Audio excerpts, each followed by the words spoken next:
السلام علیکم۔ ایک الگ طرح کی ویڈیو کے ساتھ میں آپ کے روبرو ہوں۔ آج دل کیا کہ کچھ ایسی باتوں کو، کچھ ایسے اقوال کو ایک ساتھ جمع کروں جس سے کچھ سیکھنے کو ملے۔ تو میں نے کچھ خاص اقوال زرعی کو جمع کیا اور منتخب اقوال زرعی کو آپ کے سامنے پیش کر رہا ہوں، جس سے زندگی کی تلخ سچائیوں کا پتہ چلتا ہے۔ امید ہے یہ اچھا لگے گا۔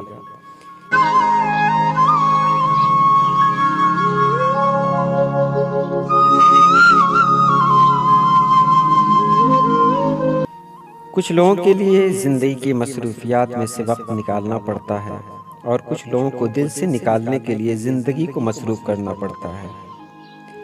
یہ قدرت کا قانون ہے کہ جو انسان کسی کو استعمال کر کے اور اسے دھوکہ دے کر اپنی خوشیاں حاصل کرتا ہے، وہ کبھی نہ کبھی خود اس سے بھی زیادہ دوسروں کے ہاتھوں استعمال ہو کر زندگی میں دکھ سہتا ہے۔ کبھی کبھی ہم کچھ لوگوں کو زیادہ مقام دے کر بگاڑ دیتے ہیں۔ اگر وہ لوگ کم ظرف نکلیں تو وہ بدلہ میں ہماری آنکھیں آنسوؤں اور دل درد سے بھر دیتے ہیں۔ حضرت علی نے فرمایا، جس سے حد سے زیادہ محبت ہو اس سے اتنی ہی نفرت بھی ہو سکتی ہے، کیونکہ خوبصورت شیشہ جب ٹوٹتا ہے تو خطرناک ہتھیار بن جاتا ہے۔ اکثر کہتے ہیں ایک ذرا سی بات پر تعلق ٹوٹ گیا۔ اس ذرا سی بات کے پیچھے بہت سی بڑی باتیں ہوتی ہیں۔ وہ ذرا سی بات دراصل برداشت کی آخری حد ہوتی ہے۔ لوگوں کو سمجھنے کی کوشش نہیں کرنی چاہیے۔ جب وہ سمجھ میں آنے لگتے ہیں تو دل سے بھی اترنے لگتے ہیں۔ ہم انمول تو نہیں، مگر بارش کے ان قطروں کی طرح خاص ضرور ہیں، جو ہاتھ سے گر جائیں تو پھر کبھی ملا نہیں کرتے۔ زندگی بہت عجیب ہے۔ ہمیشہ وہ انسان ہی غم کی وجہ بنتا ہے جس سے سب سے زیادہ محبت ہو۔ کبھی کبھی محبت ہمارے پیچھے بھاگتی ہے، لیکن ہم قدر نہیں کرتے۔ ایسا پتہ ہے کیوں ہوتا ہے؟ اس لیے کہ ہمیں محبت صرف اپنے منچاہے انسان سے چاہیے ہوتی ہے۔ بات محبت کی نہیں ہوتی۔ بعض اوقات بغیر محبت کیے آپ کسی کے اتنے عادی ہو جاتے ہیں کہ وہ عادت جان لیوا بن جاتی ہے۔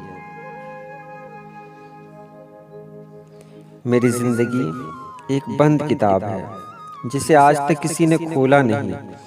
جس نے کھولا اس نے پڑھا نہیں، جس نے پڑھا وہ سمجھا نہیں، اور جو سمجھ سکا وہ ملا نہیں۔ بہت اذیت دیتا ہے وہ لمحہ جب آپ غلط بھی نہ ہوں، مگر آپ کو غلط سمجھا جائے اور بدلے میں آپ اپنی صفائی بھی نہ دے سکیں۔ ہمارے لہجے کی کڑواہٹ ہمیشہ کر نہیں ہوتی، بلکہ ہماری زندگی میں برداشت کی ہوئی تلخیوں کا نتیجہ ہوتی ہے۔ کچھ لوگ اپنی اکڑ کی وجہ سے قیمتی رشتے کھو دیتے ہیں۔ شیخ سعدی نے فرمایا، کسی کو اتنا پیار دو کہ گنجائش نہ چھوڑو۔ اگر وہ پھر بھی تمہارا نہ بن سکے تو اسے چھوڑ دو، کیونکہ وہ محبت کا طلبگار ہی نہیں بلکہ وہ ضرورت کا پجاری ہے۔ اچھی بات تو سب کو اچھی لگتی ہے۔ اگر تمہاری کوئی بری بات بھی کسی کو اچھی لگے تو سمجھ لو اس انسان کے لیے تم بہت خاص ہو۔ دکھ دینے والوں سے محبت کرو، لیکن محبت کرنے والوں کو دکھ نہ دو، کیونکہ ساری کائنات کے لیے تم ایک ہو، لیکن کسی کے لیے تم ساری کائنات ہو۔ زندگی کی سب سے بڑی خوبصورتی یہ ہے کہ جب ہم روٹھ جائیں تو کوئی منانے والا ہو۔ یہ ویڈیو میں نے آپ کے سامنے رکھی، امید ہے آپ کو پسند آئی ہوگی۔ میں نے بڑی مشکل سے اپنی پسند کے اقوال جمع کیے جس سے ہمیں اپنی زندگی کو سمجھنے کا موقع ملے اور جسے پڑھ کر ہمارے اندر حوصلہ آئے۔ یہ کیسا لگا آپ کمنٹ میں ضرور بتائیں۔ اللہ حافظ۔